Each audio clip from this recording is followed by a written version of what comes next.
You can either watch ESPN or the universe. It's up to you. So this first picture you're seeing is one of the Hubble Deep Field images, and it's focused on a point in the sky about a tenth the size of the moon, where there's not apparently much going on, just a few stars from our galaxy. But if you keep it pointed there long enough and you have a powerful enough telescope and you take enough pictures, this is what you see. And all these dots that you're seeing, some of them a little bigger than dots, are all galaxies with billions or trillions of stars. Just one little point in the sky that seems to have nothing going on. And so how big is this universe thing? So first of all, what we can see and observe is called the observable universe. So its visual diameter is about 28 billion light years across, because the universe is approximately 13.8 billion years old. So we can only see what's taken a little less time than that to, for the light from these distant galaxies to reach us so that we can see. Its true diameter now, since the universe is expanding at an accelerating rate due to a mysterious force called dark energy, the true diameter of this now is about 93 billion light years across.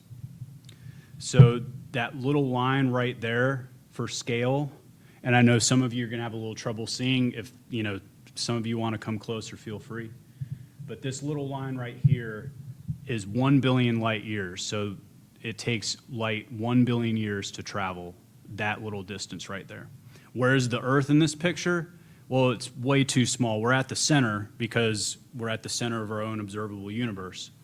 But the Earth is way smaller than a pixel on this diagram. So our point of reference is that little dot right there called the Virgo supercluster, which is thousands of galaxies. And keep this point of reference in mind for later. That's going to come back at you.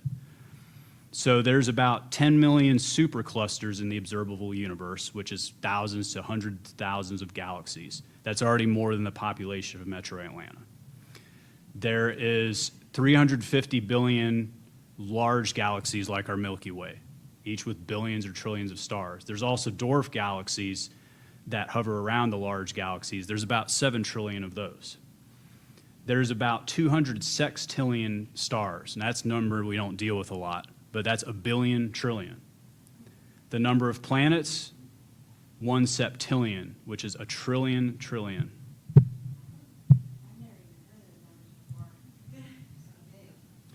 So is there more? Well, really, most of it's more, right? So it may look like this. This is our observable universe. So the universe may look like this, but I don't know, like even just at this scale, you probably spread it out towards, I don't know, the sun. That might be to scale how big the universe is. So the universe is expanding, and some parts of it are receding from us faster than the speed of light, making the light coming from there unobservable from Earth. The size of the entire universe is unknown, but it's highly likely that the unobservable universe is massive compared to the observable universe. There's a theory it should be at least 23 trillion light years in diameter, but it's likely millions or billions of times larger than that. It's not impossible that it's infinite. So even with the craziest advances in technology, most of the universe will probably never be reachable by us. I left a quote from the Buddha that may apply to this situation. Monks, there are world intervals, vacant and boundless, regions of gloom and impenetrable darkness, where the light of the sun and the moon, so powerful and mighty, does not reach. And keep in mind, most of this diagram is apparently empty space. The spaces between stars and galaxies, and there's even voids, which are unusually large amounts of just nothing. Got to wonder what Buddha might have been talking about. And this was a very Earth-centric view during this time in history. So this was like a lot of quotes from the Buddha on this, a little bit past its time.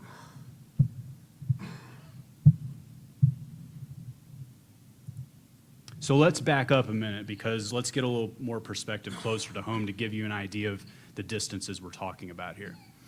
So if there's some magical interstate highway that goes from Earth to Mars, and there's a lot of confounding variables here. I mean, for one, the highway has to move, right? But we'll give you the speed limits. For those of you that have lived out west, you can go 85 miles per hour on those interstates out there. You have to speed sometimes, and the catch is no stopping, no rest areas. You could get to Mars in about 275 years. So that's 3 extended lifetimes with driving at a speed that we know about. That's how far Mars is. So how far is the nearest star? Well, if this highway went from Mars to Proxima Centauri, the nearest star, which is 4 light years away, and again, adjusting for even more confounding variables, it'll take you 34 million years to get there. We might as well not even calculate galaxies. So Voyager 1 is the furthest human-made object from Earth. It is also one of the fastest ever made, traveling at about 38,000 miles per hour. If it were on course for that star, Proxima Centauri, it would take it still about 77,000 more years to reach it.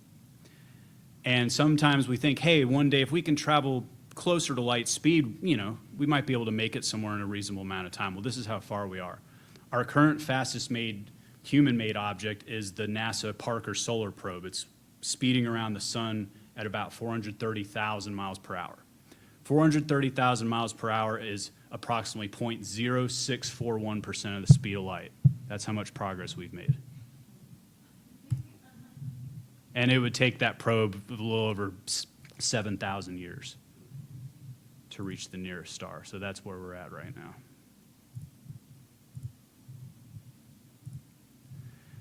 So this is a picture of a small part of the Andromeda Galaxy, the nearest galaxy to us. And this is a mere 100 million stars, more or less, out of the 1 trillion stars in the Andromeda Galaxy. Off the top of your head, does anybody know what percent 100 million is of 1 trillion? 0.01%. So aside from a few stars from our own galaxy that are just like so rooted in the way, if you zoom in on these images, all these little dots you see are all stars, all with the vast distances between them, 34 million year drive or whatever that we talked about. Yes, this is in the Andromeda Galaxy. Our galaxy looks a lot like this too. A little smaller, but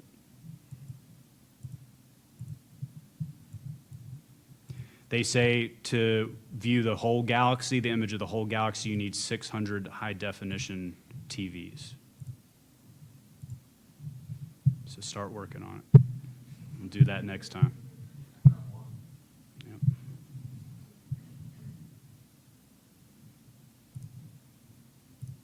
Okay, so let's have a little bit of video time here because we like to have fun. So where do humans fit in to all this? Where do humans lie in this picture?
There's that Virgo supercluster, that point of reference we mentioned earlier. That's how far you have to zoom out to get there.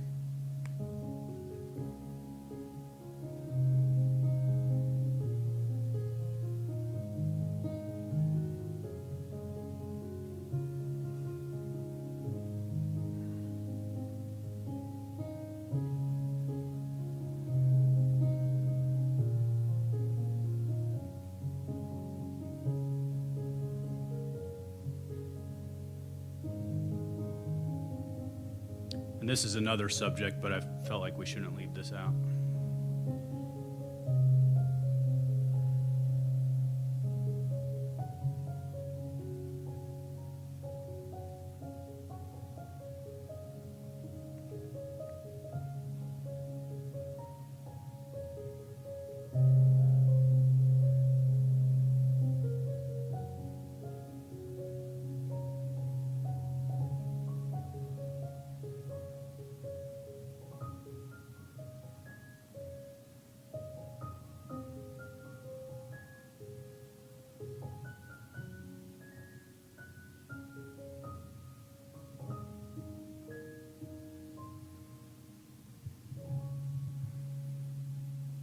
And a quark is, in theory, the smallest possible division of particles, but this is just me. Sometimes I wonder if you just keep zooming in and it keeps going, and you zoom out and it keeps going. So we've gone over where humans fit into space and all this. So where do humans fit into the time and all this? How long have we been here?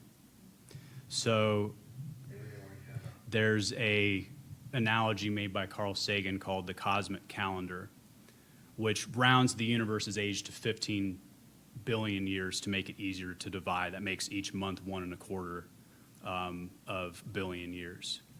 And so if we were to put the timeline of the universe all in a one-year calendar, how would it look? I don't know. I don't think so. Well, the universe is 15 billion years old, and if you took all of that, all 15 billion years and compressed them into a single calendar year, then the Big Bang happens in the first second, January 1st, and today, right now, we're in the final millisecond at the last minute at the last day. December 31st. But you go back to the start, if the Big Bang happens at midnight, January 1st, then each month of this calendar is 1.25 billion years long. Hey, you tell me there was math on this exam. The universe starts January 1st, but the Milky Way didn't form until May. Our sun and our Earth, they don't show up until mid-September. Life appears soon after, but not us. No. No, we don't appear for guess how long. Again, I was told there'd be no math. December 31st. Last day on the calendar. And the very first human beings on Earth made their debut around 10:30 p.m. 10:30 p.m. on the last day. And every minute since then, 30,000 years, so 11:46 p.m.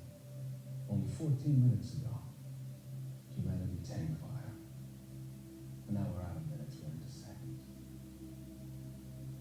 11:59 and 20 seconds, the domestication of plants and animals began. Good application for the human talent for making tools. 11:59 and 35 seconds. Agricultural communities evolved into the first cities. Our recorded history. Everyone we've ever heard of. Every single thing in any one of our history books happens in the last 10 seconds. The last 10 seconds. The last minute. The last day on the calendar. December 31st.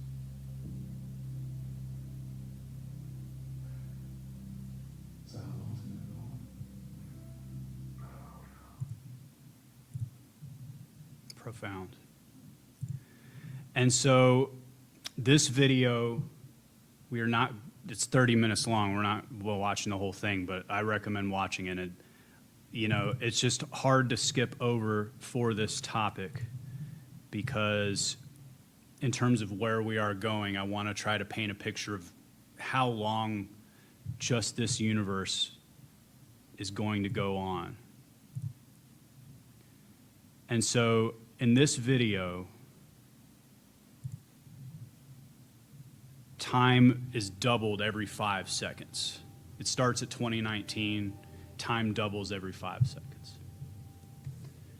The Earth is gone at 3 minutes and 18 seconds. It's engulfed by the sun. Actually, Buddha has a quote about the Earth being engulfed by the sun. live stars are gone at about 4 minutes and 30 seconds. Now there's some dead stars going on for a while, and a long stretch of time for our universe is a universe of black holes, which take a ridiculously long amount of time to dissolve. And so, to give you an idea of a couple things here, it's going to be hard for some of you to see. The main thing I want you to see is look at the time down there. And for those of you that can't read it, we're at 1,000,000 trillion, trillion, trillion, trillion, trillion, trillion years. So one point to get across here is back to dark energy. We essentially need to know what dark energy is going to do to determine the fate of the universe. If it weakens over time, the universe may collapse into a big crunch. If it gets even more powerful, it may tear apart space-time and become a big rip. And physicists also suspect there may be multiple universes beyond our own, each with different laws of physics.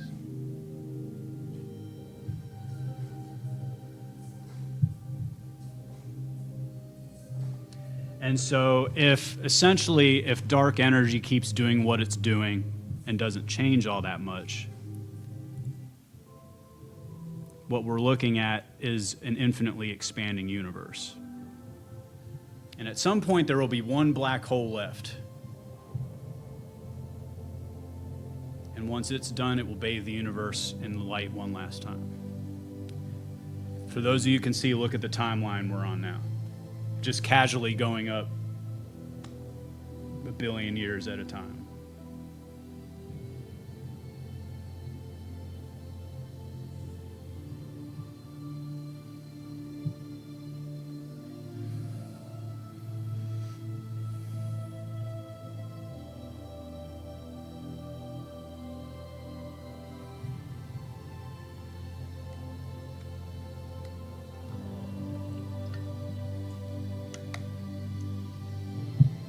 We're 13.8 billion years into this so far.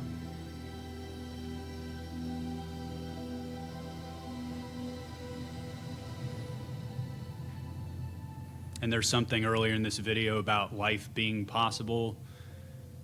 0.00000000001%.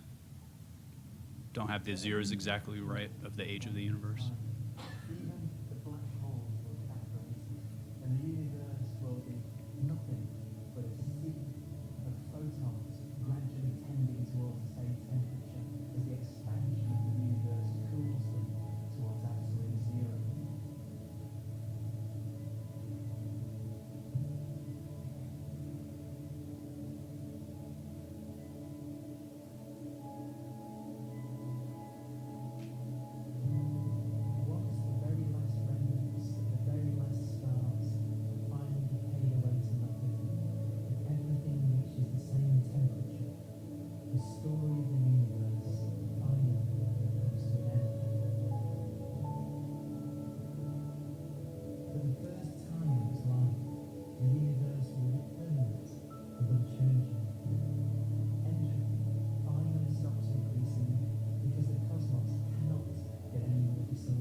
So a couple of Buddha quotes again that I thought might apply to this. I recollected my manifold past lives, that is 1 birth, 2 births, 1,000 births, 100,000 births, many eons of world contraction, many eons of world expansion, many eons of world contraction and expansion. So it makes me wonder, it seems like Buddha might be a proponent of big crunch theory, maybe something to take seriously there. That's what it sounds like to me. Monks, this samsara is without discoverable beginning. A first point is not discerned of beings roaming and wandering on, hindered by ignorance and fettered by craving. And, I think the human mind doesn't do well with, something not having a beginning. Obviously there has to be a beginning, right? Or at least the beginning may just be so hard to discern and discover. We think about, this Big Bang, and, while time as we know it is meaningless before the Big Bang. Did something come from nothing for the first time, or is this just part of this samsara and this process of change that has been going on without a discernible beginning? Something to think about.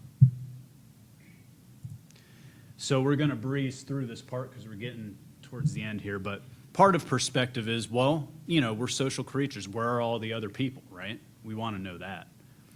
So the Fermi paradox is the discrepancy between the lack of conclusive evidence of advanced extraterrestrial life and the apparently high likelihood of its existence.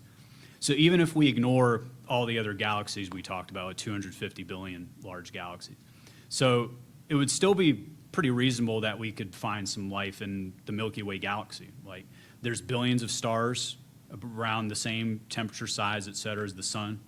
At least some of them should have Earth-like planets in the habitable zone. I mean, some we're still talking millions or even billions. Many of the stars are a lot older than the sun, meaning, life as we know it may have had plenty of time to evolve. And if abiogenesis, which is the creation of life, if that's not unusual, some of these planets may have developed life long ago.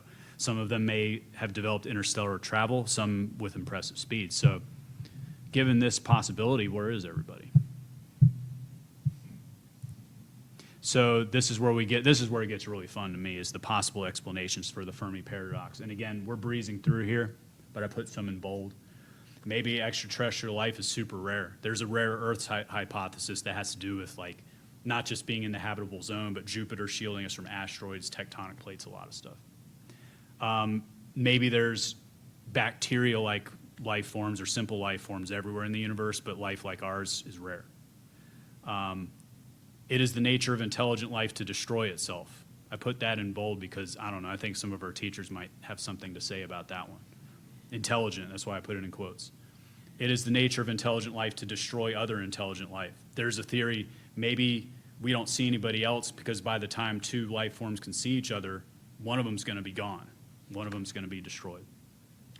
One of my favorites, alien life is incomprehensible and/or humans don't know how to detect it. So around here we talk about beings in other realms, right?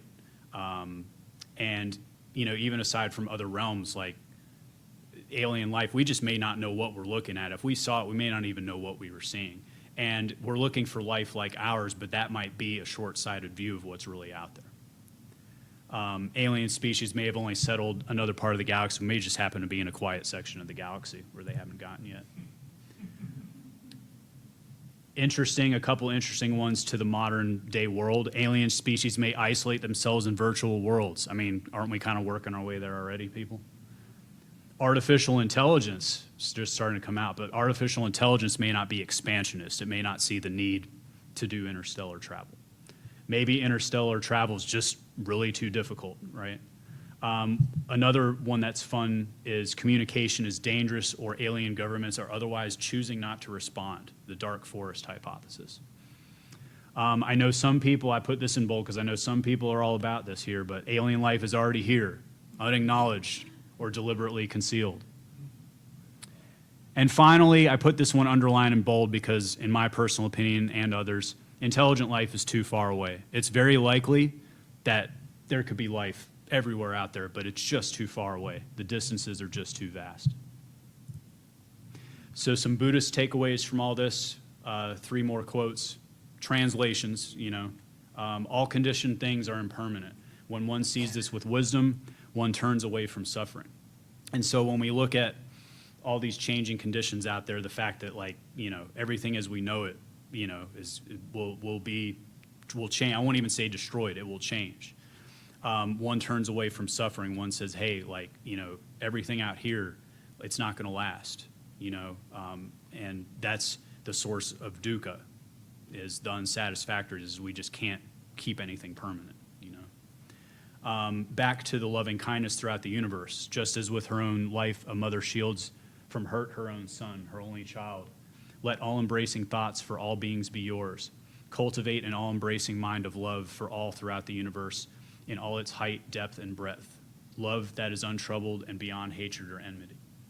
So, this isn't an idea we came up with ourselves. Buddhists encouraged us to have compassion for all beings, even the ones we cannot see, and imagine how many could be out there. You know, I think that one could look at all this and say, hey, everything's meaningless, I'll just do what I want. But that may work for some people, but I think most people that come here, we think something matters, you know, and I think that's what Buddha's saying, is that we do matter. And the last quote is actually a translation of Buddha's last words. And this is more of an extended translation, but I think it applies to the talk. Behold, O monks, this is my last advice to you. All component things in the world are changeable. They are not lasting. Work hard to gain your own salvation. You know, I think Buddha's saying, like, the answer is within. You know, there's something within us that transcends all of this. And, you know, we should use our time here to find our meaning. And one of the translations of that last line is strive with diligence. And I think I'll have Carl Sagan have the last words on this subject. Our good old friend, Carl Sagan.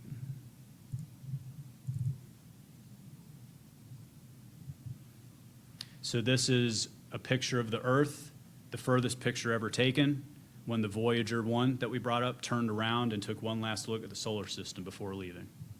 It's that dot right there. From this distant vantage point, the Earth might not seem of any particular interest.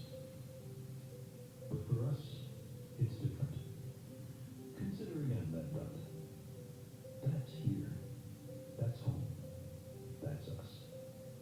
On it, everyone you love, everyone you know, everyone you ever heard of, every human being who ever was, lived out their lives. The aggregate of our joy and suffering. Thousands of confident religions, ideologies, and economic doctrines. Every hunter and forager, every hero and coward, every creator and destroyer of civilization. Every king and peasant, every young couple in love, every mother and father, hopeful child, inventor and explorer, every teacher of morals, every corrupt politician, every superstar, every supreme leader, every saint and sinner in the history of our species lived there, on a mote of dust, suspended in a sunbeam. The Earth is a very small stage in a vast cosmic arena. Think of the rivers of blood spilled by all those generals and emperors, so that in glory and triumph they can become the momentary masters of a fraction of a dot. Think of the endless cruelties visited by the inhabitants of one corner of this pixel on the scarcely distinguishable inhabitants of some other corner. How frequent their misunderstandings, how eager they are to kill one another, how fervent their hatreds. Our posturings, our imagined self-importance, the delusion that we have some privileged position in the universe, are challenged by this point of pale light. Our planet is a lonely speck in the great enveloping cosmic dark. In our obscurity, in all this vastness, there is no hint that help will come from elsewhere to save us from ourselves. The Earth is the only world known so far to harbor life. There is nowhere else, at least in the near future, to which our species could migrate. Visit? Yes. Settle? Not yet.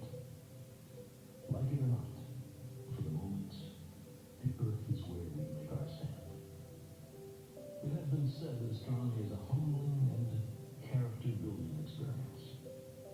There is perhaps no better demonstration of the folly of human conceits than this distant image of our tiny world. To me, it underscores our responsibility to deal more kindly with one another and to preserve and cherish the little blue dot, the only home we've ever known.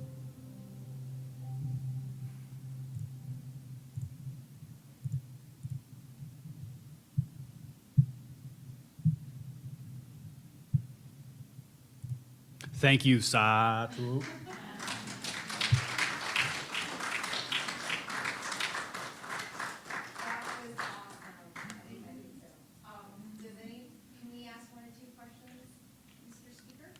Sorry for going over, but, No. yeah.